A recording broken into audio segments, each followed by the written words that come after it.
The killer was about to sit back and eat hot pot when suddenly a little boy sitting behind him started pestering him. The killer thought he was just a little kid, so he didn't push the matter further.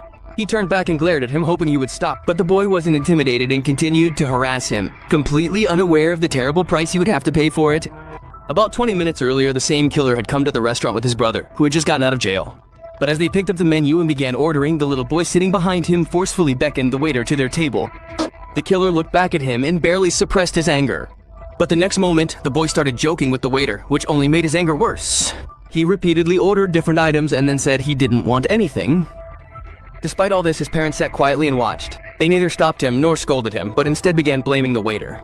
They even called the restaurant owner. Hearing the commotion, the owner immediately arrived and without further question apologized. Seeing the owner's submission, the boy's parents finally calmed down. Everyone thought the matter was over. But as soon as the meal began, the boy started misbehaving again. He constantly pushed his chair back, annoying the killer, who was a fugitive criminal. He didn't want to cause any trouble. He barely contained his anger and turned back to give the boy a warning look.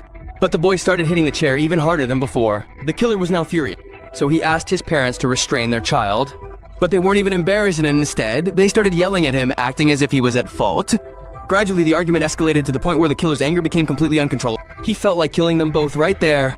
But then his brother intervened, knowing full well his brother's temper. If he truly lost his temper, he wouldn't leave anyone unharmed. He somehow calmed him down, and the two brothers switched seats to avoid further trouble. But the boy still persisted, playing with the Coke bottle.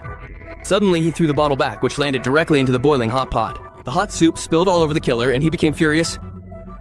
Even after this, instead of apologizing, the boy's parents yelled at him. Finally, the restaurant owner had to give them their entire meal free to calm the situation.